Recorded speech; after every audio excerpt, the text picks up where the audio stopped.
Requiem, aka Gamora, has launched her attack on the Infinity Watch. What's going to happen in Infinity Wars number 2? Let's check it out. Hit the music!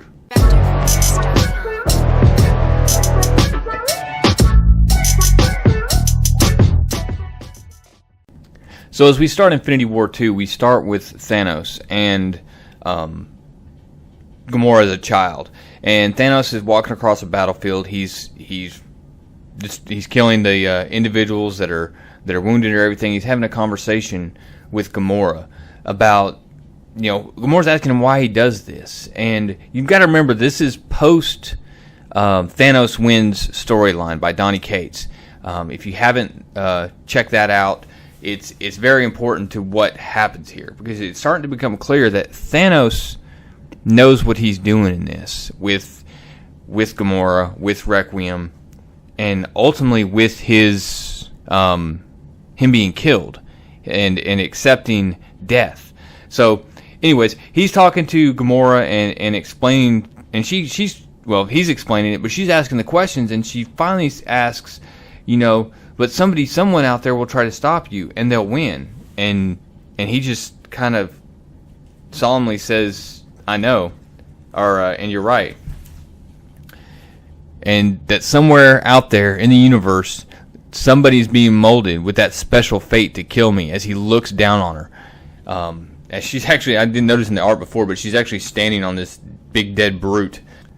From there, we jump to the more recent past, where we have Requiem killing Thanos, and a dialogue beginning as soon as this happens. As soon as she beheads him, this dialogue between father and adopted daughter. And he actually says, as she's standing there holding his head, if my time is over, then I'm glad it was my favorite daughter who wrote my end. And she shrugs it off, and that this conversation continues, and it's just contributing more and more to the fact that Gamora is coming off as absolutely crazy. And he states here that they're going to go after her friends, her so-called friends, the rabble she calls friends. And he has to remind her, which after what we just saw, this comes into play big time. He says, remember, love is an impediment to every ambition. And then we go back to the flashback scene of Gamora killing Peter Quill, killing StarLord, who they have, they couldn't be closer. And fortunately, we have Dr. Stephen Strange and the Time Stone.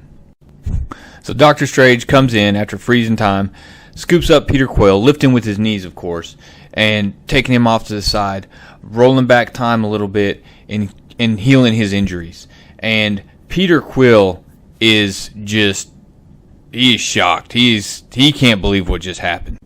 And he's just sitting there looking at where the hole in his chest used to be, saying, did Gamora just actually kill me? And Doctor Strange is kind of like, yeah, after you kind of dared her to.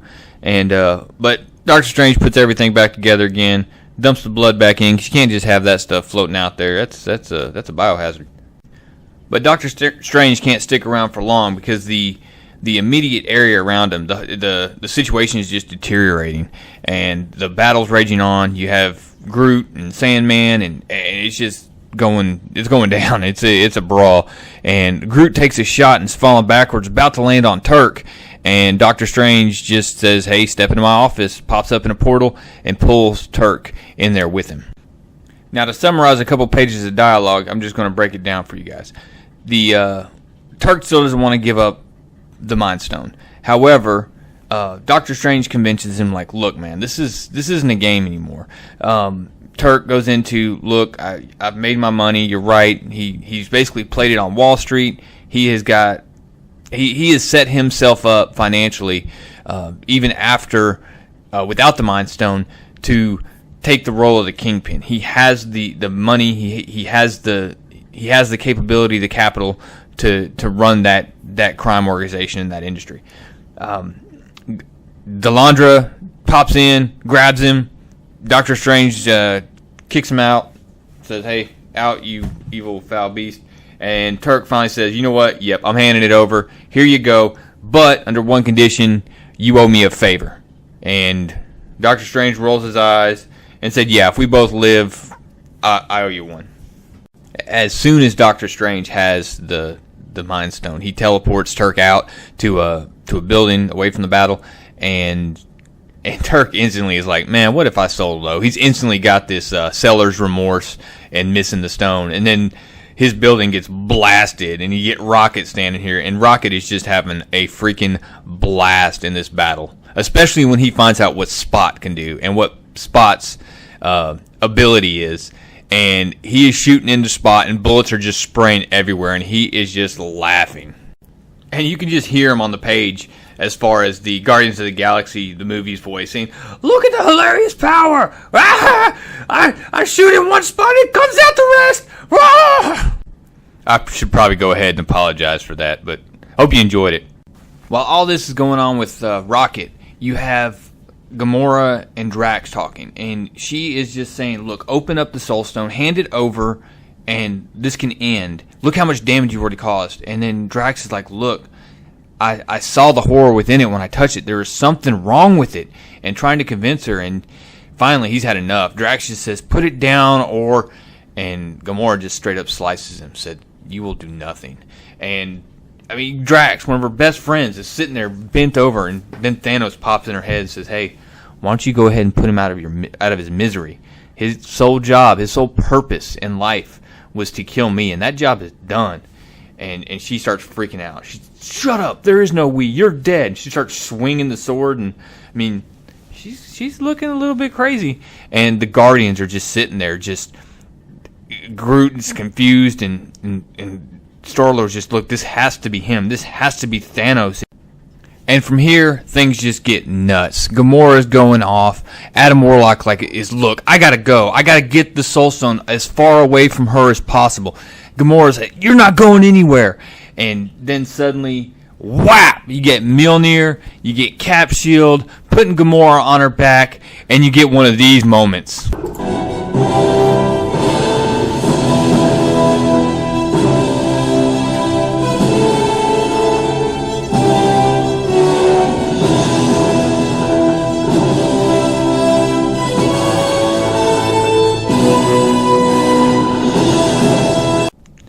Now, you think things were crazy before. Things are about to go nuts. And remember how this goes down. Because you were going to...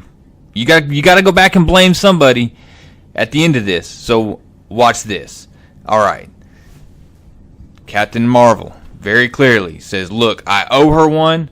Adam Warlock asks him to stick around because Gamora's about to be leaving Earth.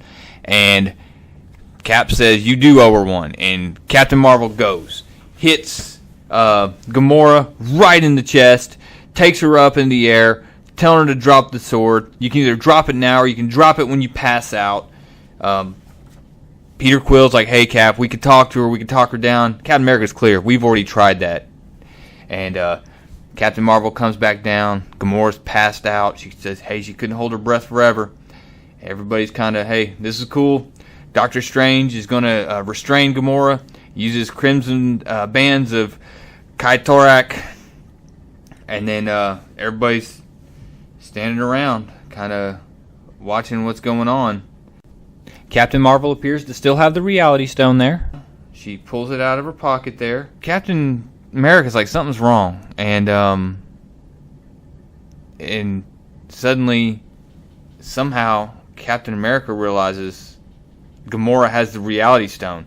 And she instantly just starts merging people together.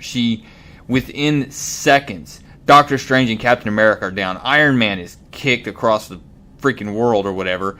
She grabs the Time Stone and the Mind Stone. And from there, it is over. She instantly takes out Adam Warlock with her blade. Black Widow jumps in.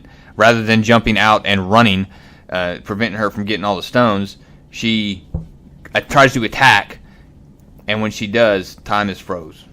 She just Gamora just plucks the stone out of her hand.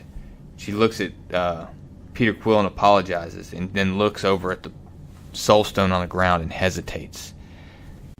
And as she hesitates, Thanos is there again, encouraging her to go forward. And if anything does happen, anything she does mess up, anything that does go wrong, she can always undo it. And she does. She goes forward.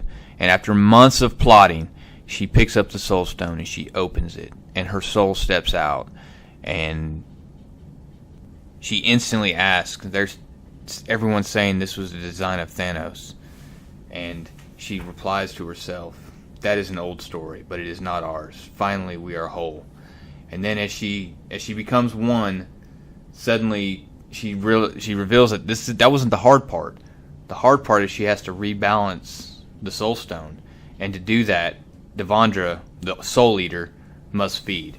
And right as she's about to go full-blown crazy, feeding souls to soul gem monsters, who would show up but Loki? And he says, that may not be necessary. Let me offer you my counsel. So, Loki showing up last minute, hopefully to save the day. We'll see what happens. A little bit of an Infinity Gauntlet throwback to possibly Mephisto being at the right hand of Thanos while he had the gauntlet. But we'll see. I'm anxious to see what happens here. And we are going to spin off from here into some crazy books. So just get ready, guys. Hey, thanks to all my subscribers, new and old. Anxious to hear what you guys have to say about content. What do you guys want to see? What kind of videos do you want me to do? Because honestly, right now I got several directions I want to go in, and time is always a factor in doing these things. But if you haven't, hit subscribe, hit the bell for notifications, and let's play that music one more time on the way out. Real Comic Stacks, out, guys.